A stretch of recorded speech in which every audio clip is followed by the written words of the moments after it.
Bismillahirrahmanirrahim. Assalamualaikum warahmatullahi wabarakatuh. Nama saya Heliana, NPM 1911030309, jurusan Manajemen Pendidikan Islam, semester 3, kelas G.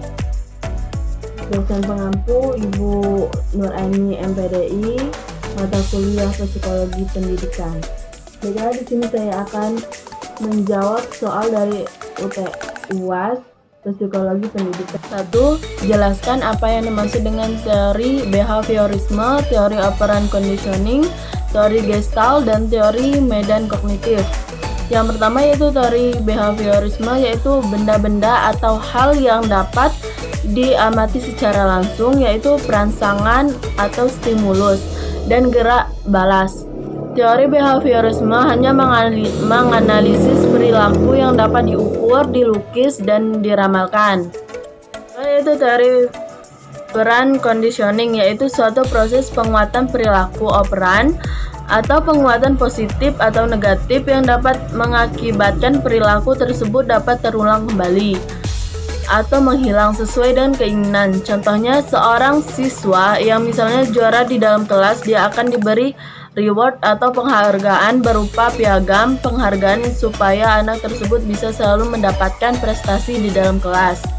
Yang ketiga yaitu teori Gestalt, yaitu berkenaan dengan seluruh individu dan timbul dari interaksinya yang matang dengan lingkungannya.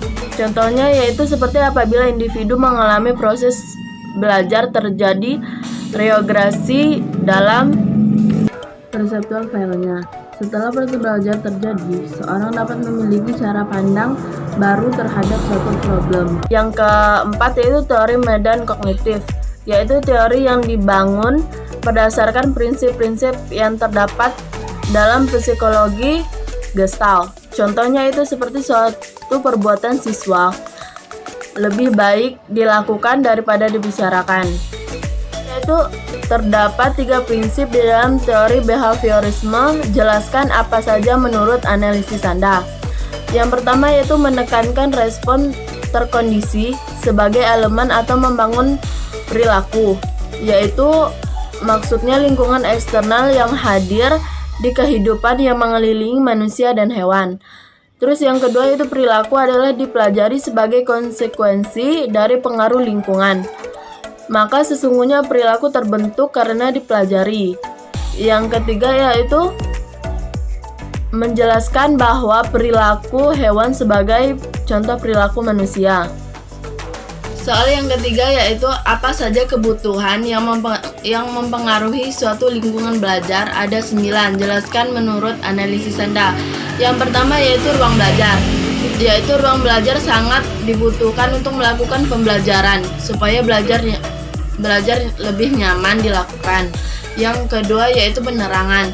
Di dalam ruangan harus ada penerangan karena jika tidak pasti di ruangan itu akan terasa gelap dan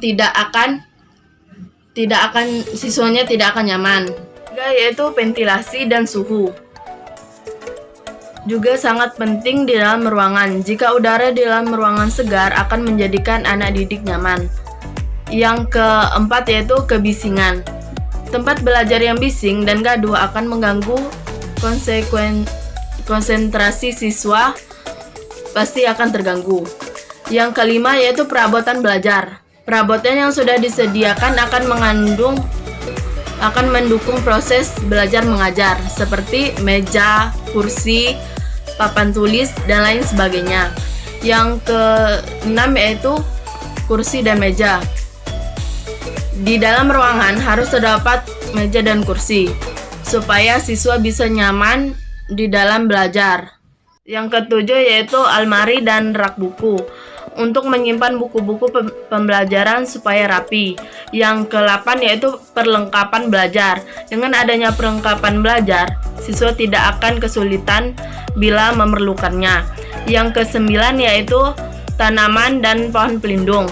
Jika di lingkungan belajar terdapat tanaman dan pohon pelindung dipelihara, akan membuat lingkungan belajar menjadi sejuk dan indah dipandang.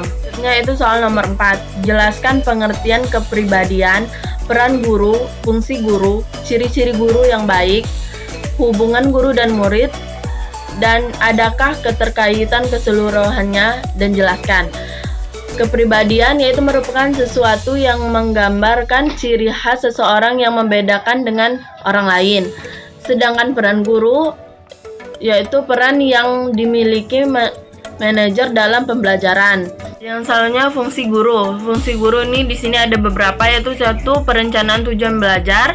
Yang kedua, pengorganisasian sebagai sumber belajar untuk mewujudkan tujuan belajar. Yang ketiga yaitu memimpin, yang meliputi memberikan motivasi, mendorong, dan memberikan stimulus pada siswa.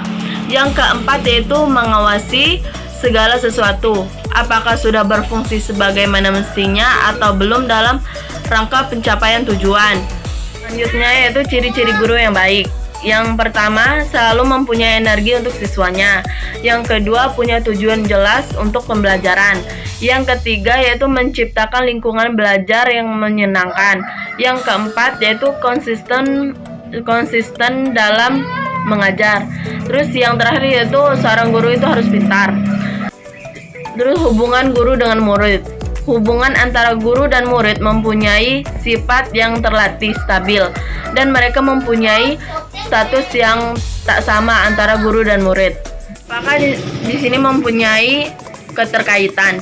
Iya, karena dengan adanya peran guru dan fungsi guru tersebut, guru bisa memberikan dorongan dan motivasi untuk anak didiknya agar menjadi pribadi yang baik. Yang soal yang terakhir yaitu jelaskan apa pengaruhnya Anda mempelajari psikologi pendidikan dan manfaatnya untuk Anda menjadi seorang pendidik masa yang akan datang menurut analisis Anda.